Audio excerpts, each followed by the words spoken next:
Welcome to Two Idiots and a Dog, Idiots Unleashed. Songbirds do not understand how much joy they bring humans by trying to get laid. You know, we're supposed to be working right now. Yeah, but Shower Thoughts subreddit is more entertaining. I'm Grimm. Who am I? A pain in my ass. Sounds about right. Kaiju is, somewhere around here. Just a quick warning, this is an uncensored podcast, so you may hear adult language or other content not suited for children, the workplace, church, or, frankly, human consumption. And this week our topic is antihero or villain. That actually would be Grimm's idea. It's the kind of thing an idiot would come up with. If you have an idea for a topic for us, you can let us know on our Discord or social media, but you can only vote in the topic poll on Discord. Now stand back. Because the idiots were unleashed a long time ago. So this actually rose from internet discourse. Shocking, I know. Where I got really fucking tired of people talking about certain specific characters in media, like the Joker, as antiheroes, and certain other characters in media, I don't know who you have off the top of my head, as villains. And this is factually incorrect on so many levels. So let's start with a couple of basics here. Okay, so what is an antihero? You know, I actually have the Wikipedia entry on that pulled up right this moment. Would you like me to read it? I'm shocked and amazed. An antihero is a main character in a story who may lack conventional heroic qualities and attributes, such as idealism, courage, and morality. Although antiheroes may sometimes perform actions that most of the audience consider to be morally correct, their reasons for doing so may not align with the audience's morality. An antihero typically exhibits one of the dark triad of personality traits, which includes narcissism, psychopathy, and Machiavellism. It goes on further and kind of then contradicts itself because it doesn't always cover that way. It's and that's our first problem. Is you ask three people to define antihero, you're going to get four definitions of antihero. All right. Next part of this is going to be, what is a villain? The villain is not always the antagonist. Correct. Likewise, an antihero may not always be your protagonist.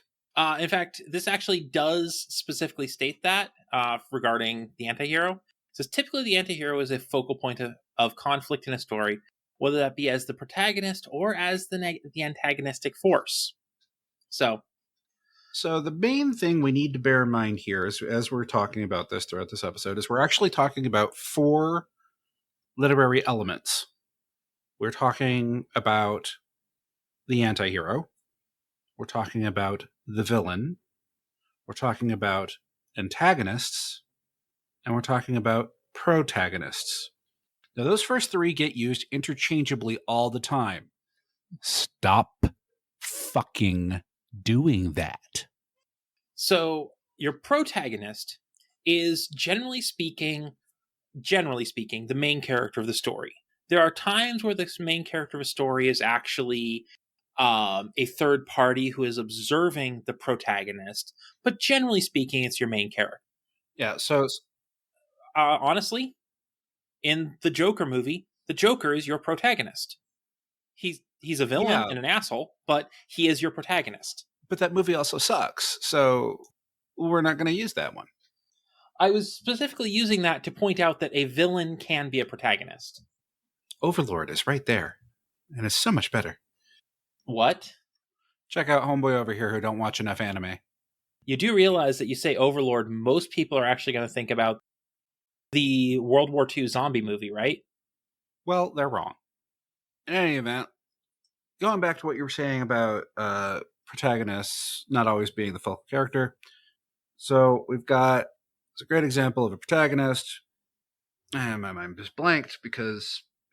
Protagonist is not the focal character. No, I had two examples, one for each. One where they are and one where they aren't, and I can only remember the one where they aren't now. What's the one where they aren't? Moby Dick. Our protagonist is Ishmael, and he's just there to tell the story. The book opens, call me Ishmael. He is our protagonist. We're following him throughout the story. He just happens to be telling the story about everybody else on that ship. Most notably, of course, Captain Ahab. And I mean, examples where your protagonist is the focal character, those are practically a dime a dozen. Yeah. Lord of the Rings. One Mm-hmm. of your major protagonists is Frodo, and he is focal character. Wheel of Time. As much as I detest that series. Dresden Files. I mean, yeah, you cannot tell me for a moment that Harry Dresden is not the protagonist of the Dresden He's Files. totally the antagonist, right? I mean, he is the biggest antagonist of that series because he's his He own is worst his worst enemy. enemy. But yeah, there are tons of examples where the protagonist is the focal character, which is why I say that generally speaking, that's the case. Yeah, but it isn't always the case. See also, Moby Dick. Basically any movie or book or story where your perspective character is not in the action, you get 13th Warrior is a fantastic movie. Our protagonist is Antonio Banderas' character. But that story is not about him. Well, and what you're saying is you're calling him the protagonist when he's the focal character, but he's not the protagonist. But he is the protagonist. He is the protagonist of his story, but his story is about, I can't remember what the Beowulf standing character's name was, but it wasn't Beowulf. If you didn't know, 13th Warrior is based on the legend of Beowulf. Specifically speaking, it is based off of Michael Crichton's book Eaters of the Dead, which was his attempt at making a historically accurate version of the story of Beowulf, which he then later realized was actually utterly impossible because of how things were recorded in that era. I think I would have preferred a dragon. Anyway, good movie. Another one that Bad movie, but good movie. can be argued for the focal character to not really be specifically the protagonist of the story that's being told is Mad Max Fury Road. Yeah. Max is our focal character, kind of a secondary protagonist, but that's Furiosa's story. Yeah, that is very much Furiosa's story. Hellboy, the first one with Ron Perlman. John T. Myers is our focal character. He's our introduction to the BPRD. But the story is primarily about Abe, Liz, and of course, Hellboy. Yeah. So we've got that. And then, of course, our antagonist is literally the exact opposite of our protagonist. Our antagonist is the one who is, or ones, because there are often multiple, the forces that are against our protagonist. So for this one, I'm going to go ahead and tap Overlord again, the anime. For those that don't know, Overlord is an anime about strap in. I'm going to throw a bunch of trope words at you. You're just going to have to come along for the ride. It is an isekai starring a villain. Basically, player's MMO is shutting down. He stays logged in as his evil villainous character, who's a lich. Game gets shut down, and for whatever reason, he doesn't get kicked out and becomes his character, and he and his entire guild hall full of NPC monsters gets transported to a totally different world that kind of sort of follows the rules of the game, but not really. He is the protagonist. An antagonist at one point is the chief warrior of of a rival kingdom, who is this good and just and honorable man, but is loyal to his people. And while he, at certain points, considers the protagonist to be a friend of sorts, because he has a heroic alter ego he uses to collect information, when it comes down to it, he ends up opposing him when their kingdoms clash, making him, even though he's a hero, an antagonist. So hero does not always mean protagonist. Villain does not always mean antagonist. An antihero is like, roll the dice, my guy. Yeah, an antihero, frequently an antihero will change depending on the story. An easy example for that is one of the classic examples of antihero that's actually pretty well accurate is the Punisher.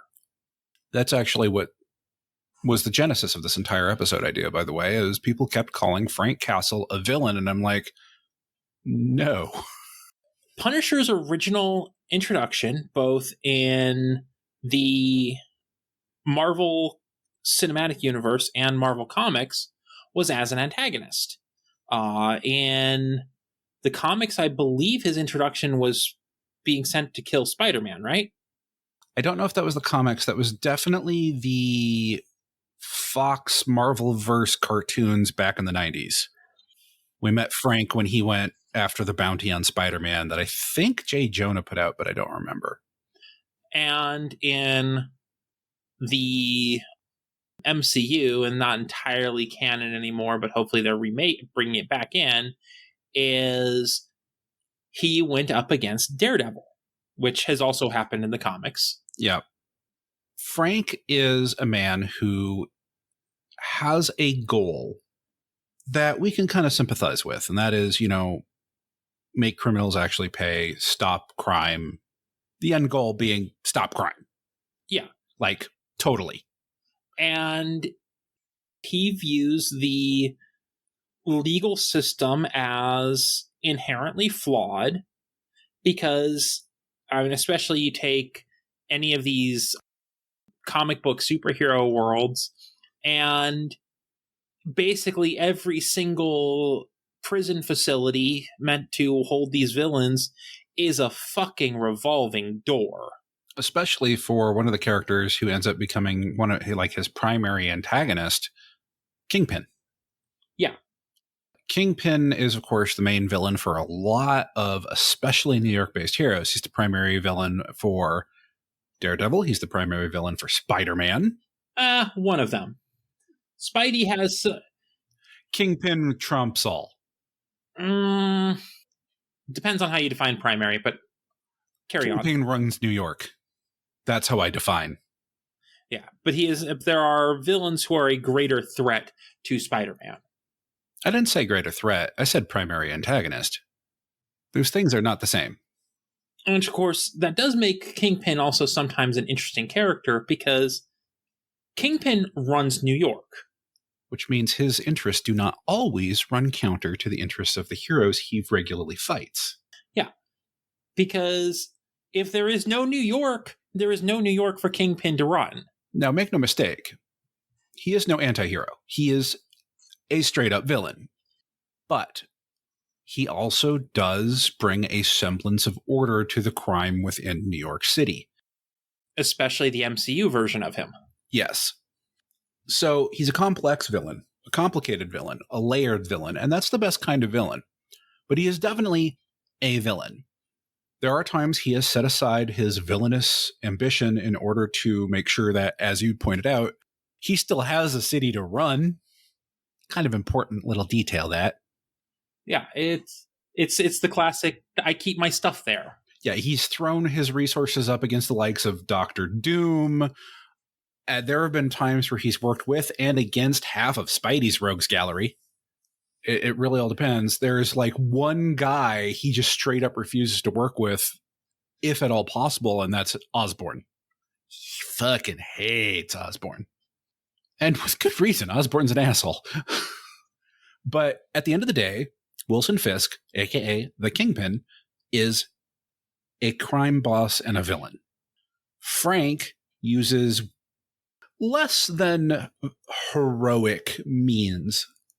But at the end of the day, his primary motivations and what he is working towards, and the fact that he has a certain code, means he is the archetypal antihero.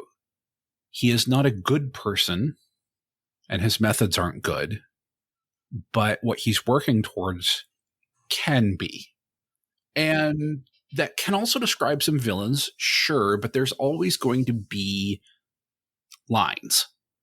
Yeah, and one of the things that kind of sets Frank Castle apart from some of the villains who are comparable is, more often than not, the villains who are in that position, the villains who are basically rooting out corruption, they are doing it ultimately for personal gain. They are either seeking to rule or they are benefiting financially from it. Frank Castle is the kind of person who, let's say he achieves his goal. He eliminates every criminal out there. There's only 2 final outcomes. Well, I guess 3. First option, the tragic sacrifice. He goes down taking down the last criminal in the world or whatever and dies with them. Option 2, he turns himself in. His work is done. Option 3, he fades away completely to some tiny hut in some nowhere place and is never heard from again. Option 4, he saves his last bullet for himself. Well, I consider that rolled under option 1 personally. There is a difference, though, between the heroic sacrifice, dying, killing the last one, and going, my work is done, and ending it. Well, it really kind of depends, because it depends on how he takes out that last guy. If he does a suicide vest. True. So, I would consider that at most a subset of option 1, depending on circumstance. And honestly, I think 1 or 2 is the most likely options for him. Because there is a point in Civil War comics, not movie, where there's a conversation regarding him and Captain America, because I think I brought this up in a previous episode before. A couple of villains join up the underground headed by Cap because they are against registration, and Frank wastes them. And Steve just beats the tar out of him in front of all and sundry, and Frank doesn't lift a finger to defend himself. And somebody comments on it. It's like, hey, why did he just take it? Dude, are you kidding? Same guy, different war. And even more importantly, Frank Castle fucking idolizes Steve Rogers. Yeah. So in many ways, he is a dark reflection of Steve. He's the version of Steve that's an anti-hero because Vietnam broke him or Gulf War broke him, depending on your continuity. They keep rebooting it and moving the war up. Point is, the wars that Frank would have fought, regardless of which iteration of the timeline we're dealing with, was a very different war from the war that Steve fought, and it broke him a little bit inside, as it did many of our veterans, by the way. And ultimately, he still has that same honor code baked into him. The exact tenets of the code are different from, like, say, Steve's. But the fact of the matter is, look at Steve. Once Steve realized let's go back to Civil War. Once Steve realized the full collateral that this little Civil War, anti-registration war was causing, he surrendered. He was done.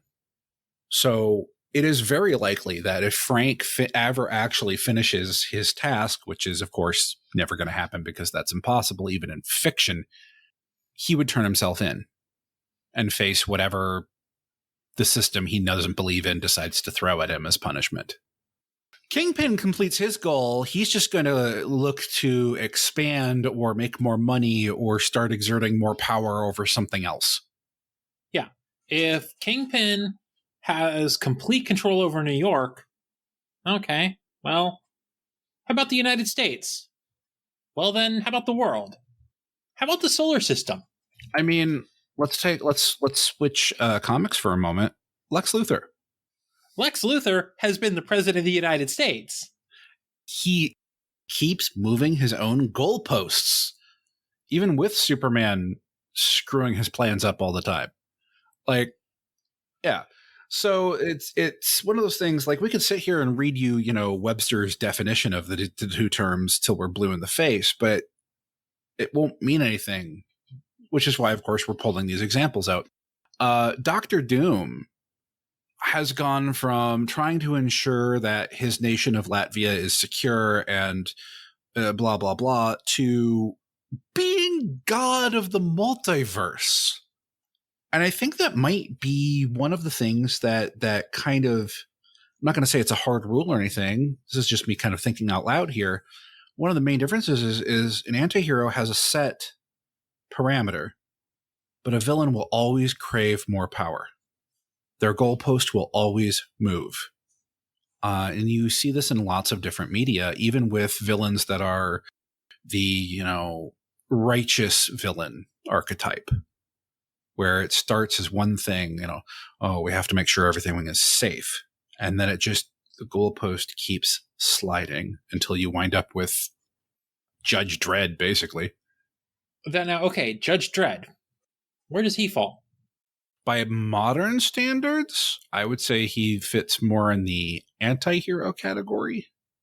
Because within the confines of his own world, he's a hero. Yeah, within the confines of his world, he is definitely a hero. Within the confines of his own world, he is the ideal, archetypal judge that all other judges should aspire to be. Yeah. But that world is fucked. And also the thing with Judge Dredd is he is a good judge, genuinely. He obeys the letter of the law, and he holds judges to a higher standard than he holds anyone else. And the thing of it is, everybody's like, Judge Dredd, oh, he passed a sentence and immediately heals you. No, half the time he's locking you up in ISO cubes. Yeah. But the problem is, so many of these guys he corners and starts sentencing to ISO cubes, they pull a gun, and at which point, well, now you assaulted a judge. Guess what? That is an execution sentence. Sorry. Not sorry. I'm not saying it's right, by the way. Like I said, that world is fucked. That whole world is written to be a hyperbolic satire of the dystopic authoritarian police state. Specifically, the American authoritarian police state. Don't look outside your windows too long. You might find that in some ways, that world's actually better than what we're currently dealing with. There's a certain phrase that comes to mind that I shan't say on this episode, but I am thinking it very loudly. Anyway, moving on. Here's one that we've disagreed on before, and I'm wondering if we still do, because this could prove really interesting. The operative from Serenity. Definitely antagonist. No question about that. But I say he's anti-hero. The problem with the operative and characters like that is it's really hard to pin them down because they are doing what they believe is right, and oftentimes they are working for the legitimate government of the legitimate rulers of their nation.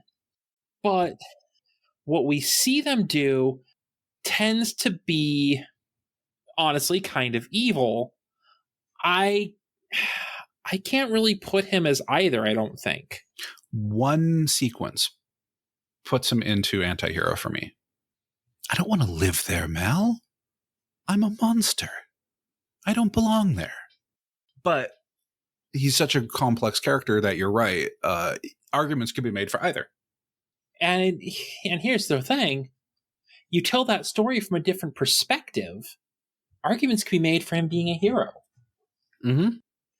And, that's one of the things that can get really messy, because let's delve a little bit further into Serenity and Firefly. That world is fucked. What are the crews? What is the crew of Serenity? Oh, they're absolutely criminals. Absolutely. Smuggling, killing, all sorts of shady stuff on the outer edge of the system. They're not bad guys, but are they good guys? Within the confines of the universe which they have found themselves trapped in, they're about as good as it gets. By our standards, strong hand waggle. I mean, considering that Zoe and Mal were basically terrorists. They were fighting for independence. They lost. Ergo, basically terrorists. History is written by the victors. That's the thing, is history is written by the winner. So, also, take Star Wars. The rebellion, until they won, were terrorists. And then once they won, they're freedom fighters. Yeah. I think that's one of the things that I find compelling about Anakin Skywalker. At different points in his journey, he is all of the above. Yeah. He starts off trying to be a hero, like the Jedi out of stories, and rapidly begins to realize that that's just not realistic. Especially not during the Clone Wars. And there are several points, both before and during the Clone Wars, where he is very firmly in what I would call the anti-hero category. And the fact of the matter is, a lot of soldiers will find themselves in that category. And it's not through any fault of their own. That's war.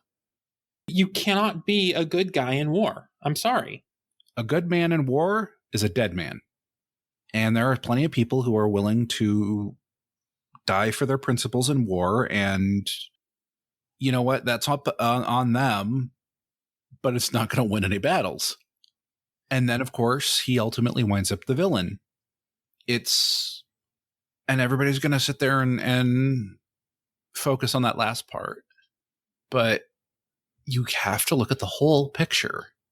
He was more than just a villain. And bringing everything back around here, there really is this difference between villain, antihero, and antagonist. We've brought up protagonist and hero as terms a couple of times, but those three are kind of the focus of this whole idea, right? Because so many people conflate them, and that's not accurate. Another thing that's really important to note is that if a hero sometimes might do something that is arguably a wrong or evil action or working outside of the realms of law, that does not inherently make them an anti-hero. I mean, that just sends us down the discussion of legality versus morality, and I don't think we have enough time for that. Well, take Batman as an example. There are a lot of aspects about Batman that some might try to argue would make him an anti-hero. But there's also several aspects about him that keep him firmly in the hero category. He has lines, hard lines. One of the big ones being he doesn't kill people. Oftentimes to detriment. I'm not saying he should be capping every guy in his rogues gallery, but there is a particular one who should be 6 feet under and stay there. Yeah. How many lives would he save if he killed the Joker? But if he did kill the Joker, would he still be a hero? That's the conundrum. And that is a really, I mean, that could be its own debate, really. Yeah, because can a hero, at which point you have to define the world in which you're applying the term hero. The DC multiverse, most of the heroes don't kill. Are there any of the this is decidedly a hero characters in DC that kill? Not off the top of my head. Yeah, most of the ones, any of them I can think of that will kill, tend to get more categorized as anti-hero or even villain. Wonder Woman is the only one who doesn't have a code against killing that I can think of. But she still doesn't usually do that. But she's definitely used it as leverage in situations before. There's one comic in particular I don't recall. She goes up against a bank robber and he's got a gun and she's protecting somebody, so he gets a shot in and he dings her shoulder and she starts bleeding and he starts laughing that she's not a real hero or like Superman, blah, blah, blah, blah. And as she's stalking towards him, because he's too busy gloating to realize he fucked up, she says something to the effect of, well, you do know what Superman has that I don't. A code against killing. And just wrecks the guy. There are some continuities where when Diana first shows up as Wonder Woman, she is very aggressive and has to be kind of tempered a little bit by her interactions with Clark and Bruce. They have to just kind of whoa. That's not how our world works. We don't do that here. Pretty much. Yeah, because you go Marvel and there are a few of the heroes that don't necessarily have compunctions against killing. Yeah, but it's also going to depend on what continuity. MCU, their body count is how long now? Granted, how many of the kills we see, or how many of the villain deaths we see, are directly at the hands of the hero? The battle for New York. Just because they're Those not weren't human. human. Oh my god. Speciest. Now, and here's a question. You throw Superman into that fight.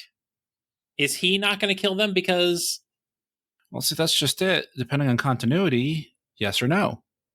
New 52 continuity, the Justice League were killing parademons left, right, and center when Darkseid attacked. And I spent those whole comics going, kind of wincing a little bit because, I mean, new continuity and all, but yikes, that's really out of character for some of them. New continuity, who dis? Pretty much. And then they rebooted again, so none of that matters. New continuity, who dis? Actually, I think they've rebooted twice since then. New continuity. Who am I? Nobody even knows anymore. Pretty much. Yeah, like a lot of the characterizations have been lost repeatedly. They've been rebooted. This is one of the problems with comics in general, but that's a whole different discussion. No. That is a problem with the big two comics in general. It's not just the big two.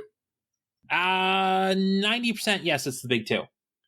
Yeah, but that's because the big two also take up 90% of the market. Only by sales. Sheer volume of crap that they regurgitate and spew out.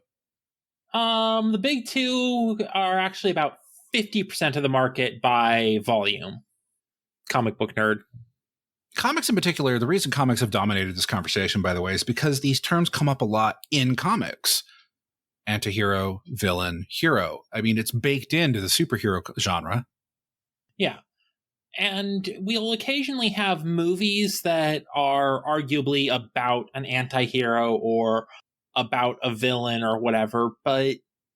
When John Constantine got started, he was pure anti-hero. They've tried to clean him up a little bit to make him more mainstream consumable. But the man sacrificed one of his own friends in order to bind and destroy a demon. That is not a hero. Yeah. But by that same token, he's not a villain either because he's not out to accumulate personal power or the current iteration of him where he's trying to redeem his soul or whatever to avoid hell is honestly what's placed him on a more heroic path. It's still kind of selfish, but it means he's doing a whole lot of good things. So, 6 of one, half dozen of another. Old school John Constantine was a bastard.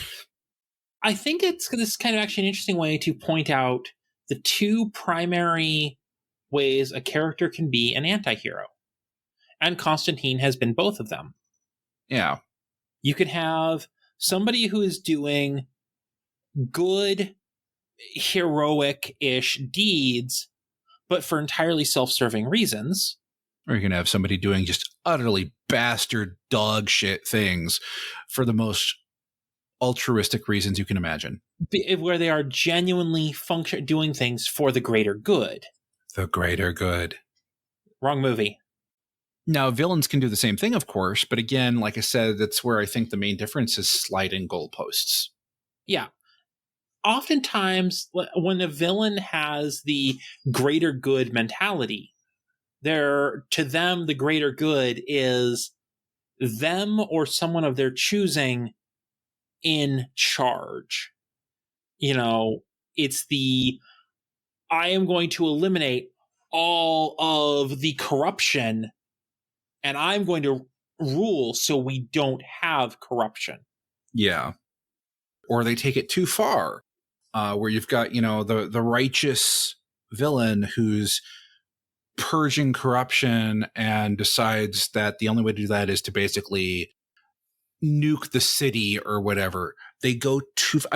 Ra's al Ghul is a prime example of this, where in his DNA is the elements of an antihero, but because he takes it so far, raising entire cities in order to purge their corruption, he's firmly in the villain camp.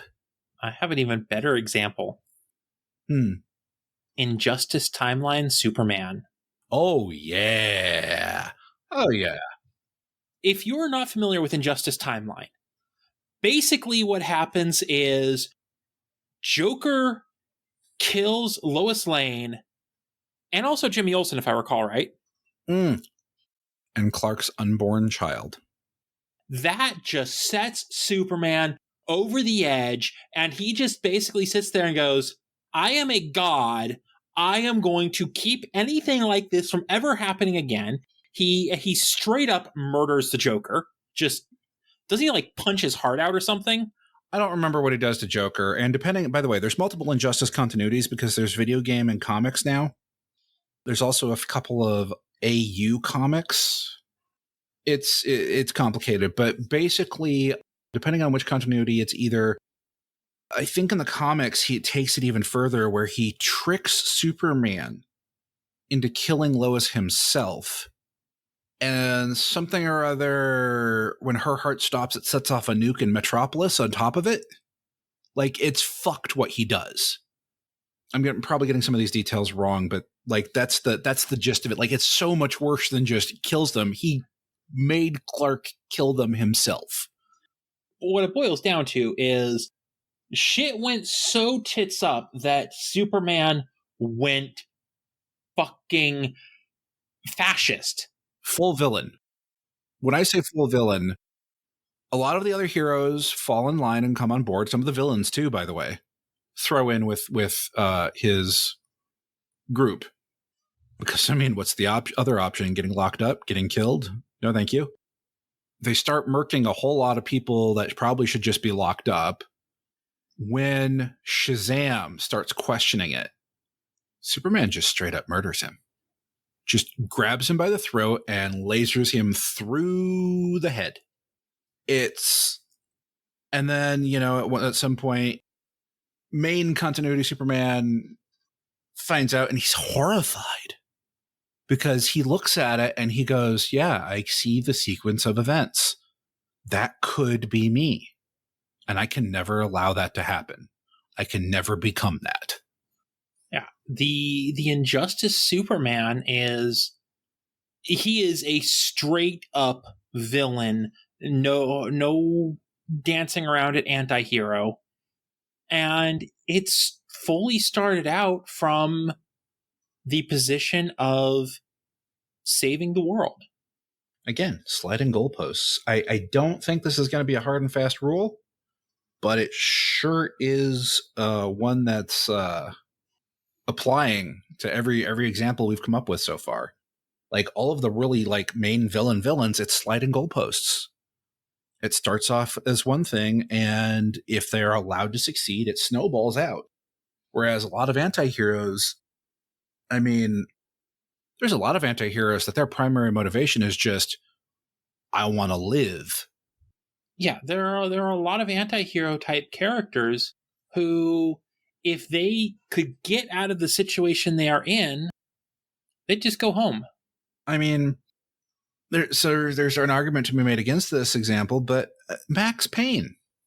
Reference goes over my head. I know it's a video game, but that's about all I know of it. Yeah, so in the video games, Max keeps finding himself in situations where he's mowing through, like, just fucking rooms of dudes.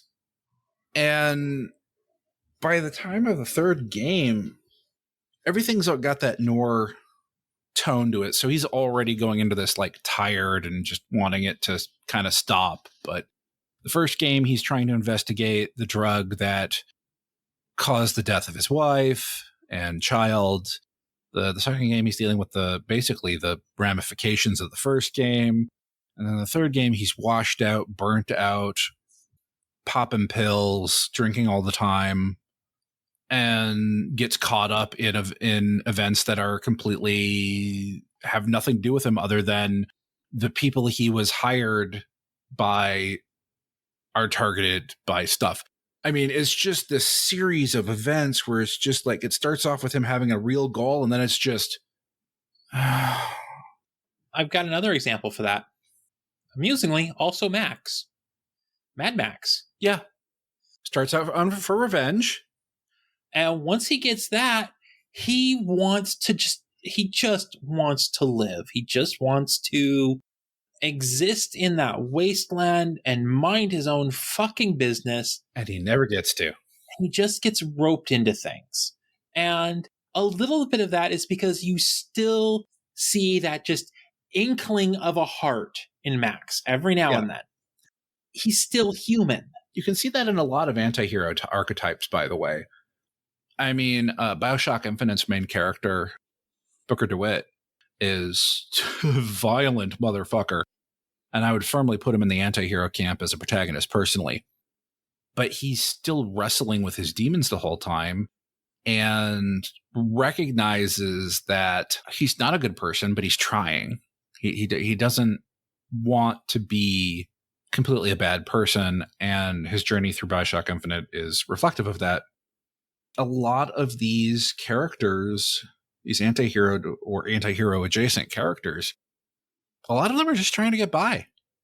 Yeah, a lot of them are either trying to get by or trying to just solve a problem, and if they can get that done, they just want to settle down somewhere, or they just want to even just stop existing because they realize there's no place for them in the world that they're trying to create. And so you get a lot of discussion, like I said, about this. That's what sparked all of this discussion on the internet. There's this back and forth debate between, heroes versus villains versus anti-heroes, protagonists versus antagonists, so on and so forth. And at the end of the day, what you have to acknowledge is it's a sliding scale. And any one of these characters that we just talked about, if they have one good day or one bad day, there's a non-zero chance that they'll actually slide on that scale into a different category. Not all of them, but some of them could. It's very easy for a hero to slide into anti-hero or even all the way down to villain. It's easy for a villain to either transition to anti-hero or even go into full hero. You look at how often Magneto changes sides. I mean, one I want to build off of is from an example you gave way earlier in this episode. I'd like to take a brief journey back to Dresden Files. Marcone? Gentleman Johnny. We learn his motivations at one point for basically seizing control of the crime in Chicago. It's a hell of a motivation. He wanted to civilize the crime because it was getting out of control. Too many innocent people were getting hurt or killed, crippled, maimed, left in a coma, like a certain little girl. And because of that, there are plenty of points where he's not really the antagonist, and he's not even really the villain.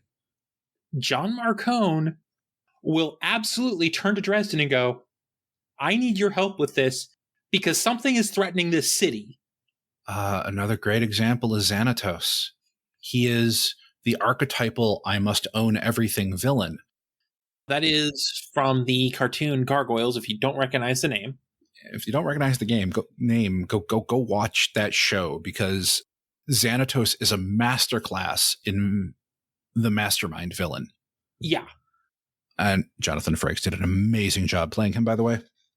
Yes, that Jonathan Frakes, Riker from Star Trek, voiced this character and did it with such an amazing level of charisma, and like just listening to the character talk, you would follow him into the depths of hell. Yeah. But he is a very human villain, and he respects his enemies. There are times where he has straight up gone to them and said, I need your help. Just up front, no ploy, no manipulation, no, I'll move this pawn. Don't get me wrong, he does that. He is a master manipulator. Like, for a long time on the internet, there was a term known as the Xanatos Gambit, named for this character, where every single part of the plan had so many auxiliary components to the plan that no matter what happened, it was next to impossible for the villain not to advance their agenda in some fashion. So basically, he does what people think that Emperor Palpatine does. Pretty much. But there are points where he'll put all of those plans and schemes and machinations aside, and he will straight up walk up to them and go, I need something. And he knows them well enough to know when he can do that. For example, there was one time where his wife got hit with like a cursed amulet or something, and he needed their help. And he just walked up to them and went, I need your help. It's my wife. At the end of that was a great scene because Goliath just looked at him and said, now I know you have a weakness. Mm-hmm. It's just this brutal thing for a character like that to say to their villain. Which is great because Goliath and Xanatos both know he'll never exploit it either, but he knows it exists. And that's the victory. That's the win condition in that scenario. Not that he'll ever exploit it, because he wouldn't. He won't. That's not the character Goliath is. He is a hero. As a matter of fact, the only time Goliath went off the rails, he was being corrupted by a magic artifact. The other thing that's really worth pointing out with Xanatos, and this is a little tiny bit off topic, but his wife was not a marriage of convenience or progressing power. No, they actually genuinely fell in love and cared about each other. And they respected each other. They were equals. Yeah, this wasn't she's my second. She was his equal, and he straight up said as much. And it's important to note that she was also a villain of theirs. And he still knew that if he asked, they'd save her. And they did. Well, also because in part, that was also saving other people because that's what the curse did. But yeah, basically it turned her into a werewolf type creature, if I'm remembering correctly. Oh yeah, I'm thinking a different episode. I'm thinking the one where everybody got turned to stone because she got hit by that too. Yeah. No, there's been multiple times where he's reached out and just been like, I need your help. Xanatos is a villain, straight up. Villain. But when the circumstances are right, he shifts to antihero. There's even been a few points where, remarkably, he played the role of savior and hero. I guess what I'm getting at here is that the more complex and well-developed your character is, the less they stay in that box. Yeah. Fisk has changed sides a few times. Even Doom has changed sides a few times. Dr. Doom. Xanatos. Magneto. These long-standing complex characters who aren't just a one-note, Mwahaha, I am evil. Yeah. Some of the modern incarnations of Dr. Octopus have been just phenomenal in that regard. Rebranding him into this like tragic fallen mentor to Spider-Man thing. Most recently, I think, was the Insomniac Spider-Man video game, which it was really well done. I don't know. At this point, we could just keep rambling forever, I think. We could, but we can't because I need to go finish dinner. Nah, you don't need to finish dinner. Don't worry about that. All right. In closing, I just want to say it really is a sliding scale, but we still can't use the terms interchangeably because they are different things, even if a single character can hit those same points at different spots on their personal journey. So Frank Castle is not a villain. He's an antihero. The Joker is not an antihero. He's a villain, straight up.